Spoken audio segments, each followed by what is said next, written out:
Pathanamthitta press ക്ലബ്ബിലേക്ക് ആദ്യമെത്തിയത് ആറന്മുളയിലെ ഇടത് സ്ഥാനാർത്ഥി വീണ George. തൊട്ടുപുറകെ UDF സ്ഥാനാർത്ഥി അബിൻ വർക്കിയും എത്തി. സംവാദ പരിപാടിയിൽ പങ്കെടുക്കാനാണ് ഇരുവരും എത്തിയത്. വയനാട് ദുരന്തബാധിതർക്ക് യൂത്ത് കോൺഗ്രസ് പ്രഖ്യാപിച്ച വീട് എവിടെ എന്നായിരുന്നു ഒരു ചോദ്യം ഉയർന്നത്.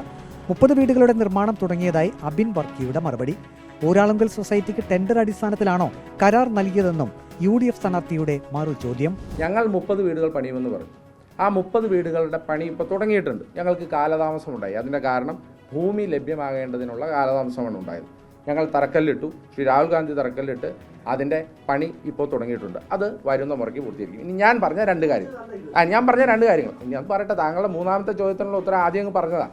ഞാൻ ചോദിച്ച രണ്ട് കാര്യങ്ങൾ ഇപ്പോഴും പറയും. ഊരാളുങ്കൽ ലേബർ കോപ്പറേറ്റീവ് സൊസൈറ്റിക്ക് ടെൻഡറിൻ്റെ അടിസ്ഥാനത്തിലാണോ വർക്ക് കൊടുത്തിരിക്കുന്നത്?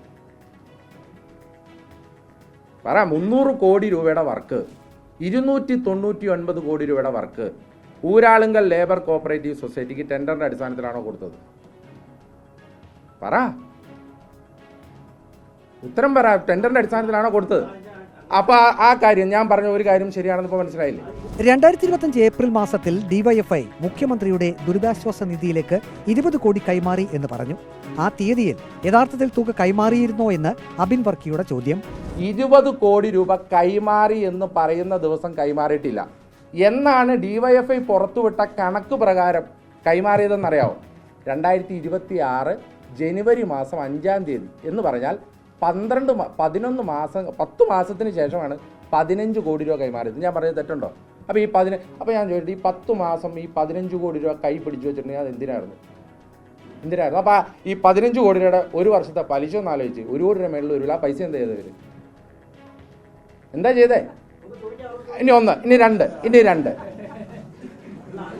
മിനിസ്റ്റർ അല്ല, ഇത് അഴിമതിയല്ലേ? 2025 ഏപ്രിൽ മാസത്തിൽ 20 കോടി രൂപ കൈമാറിയെന്ന് പറഞ്ഞു. അന്ന് കൈമാറിയിട്ടില്ല. ആ തുക കൈമാറിയത് 2026 ജനുവരി മാസത്തിലാണ്. 10 മാസം ഈ തുക DYFIയുടെ അക്കൗണ്ടിൽ കിടന്നു. ഈ DYFIയുടെ അക്കൗണ്ടിൽ കിടന്ന് DYFIയുടെ സ്റ്റേറ്റ്മെന്റാണ് പറയുന്നത്.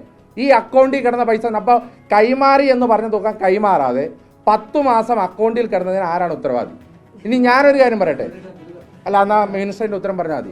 വയനാട് ദുരന്തബാധിതർക്കായി പിരിച്ച പണത്തിന്റെ കണക്കില്ലാത്തവരാണ് DYFI പണം നൽകിയത് ആ തീയതിയിലാണോ ഈ തീയതിയിലാണോ എന്നൊക്കെ ചോദിക്കുന്നതെന്ന് വീണ ജോർജിന്റെ മറുപടി. വയനാട് ദുരിതാശ്വാസത്തിന് വേണ്ടി പിരിച്ച ഫണ്ടിന്റെ ഒരു കണക്കില്ലാത്തവർ, ഇത് എവിടെ പോയി എന്ന് കൃത്യമായിട്ട് കണക്ക് പറയാൻ പറ്റാത്തവർ ഇപ്പോൾ പറയാണ് ഈ DYFI കൊടുത്തത് അന്ന് വന്നോ അതോ ഇത്ര ദിവസം കഴിഞ്ഞാണോ വന്നത്? DYFI കൊടുത്തതിന് കൃത്യമായ കണക്കുണ്ട്. അത് കൃത്യമായിട്ട് പോയിട്ടുണ്ട്. അതിന് ഡേറ്റ് ഉണ്ട്. അതെന്നാ കൊടുത്തതെന്ന് കൃത്യമായിട്ടുള്ള കാര്യങ്ങളുണ്ട്. എവിടെ പിരിച്ച ഫണ്ട് അല്ല, വയനാട് ദുരിതാശ്വാസവുമായി ബന്ധപ്പെട്ട് പിരിച്ച ഫണ്ട് എവിടെ? അതിന്റെ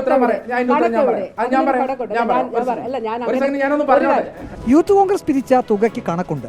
വയനാട്ടിൽ സർക്കാരല്ലേ വീട് പണിതത്, CPIM അല്ലല്ലോ എന്ന് പറഞ്ഞ് അബിൻ വർക്കി സംവാദം അവസാനിപ്പിച്ചു. വീടുകൾ പൂർത്തീകരിക്കാൻ പറഞ്ഞ സുഹൃത്തെ, ഇത് സർക്കാർ പണിത വീടല്ലേ, CPM പണിത വീടൊന്നും അല്ലല്ലോ. ഈ നാട്ടിലെ സാധാരണ MLA-മാരടക്കമുള്ളവർ കൊടുത്ത പൈസ, ഈ നാട്ടില് പാത്തുമ്മയുടെ ആട് വിറ്റ് കൊടുത്ത പൈസ, ഈ നാട്ടിൽ കുടുക്ക പൊട്ടിച്ചു കൊടുത്ത പൈസ, 750 കോടി രൂപ സർക്കാർ കയ്യിൽ വെച്ചിട്ട് സർക്കാർ പൂർത്തീകരിച്ച വീടല്ലേ. ഞാനും നിങ്ങളും കൊടുക്കുന്ന നികുതി പണത്തിൽ നിന്ന് പൂർത്തീകരിച്ച വീടിനെ പറ്റിയല്ലേ പറഞ്ഞാൽ, CPM പൂർത്തീകരിച്ച വീടിനെ പറ്റിയല്ലോ. ഞങ്ങൾ പറഞ്ഞ വീട് സമയബന്ധിതമായി പൂർത്തീകരിക്കും. അത് പൂർത്തീകരിക്കുന്നതിന് കൃത്യമായ മാർഗം.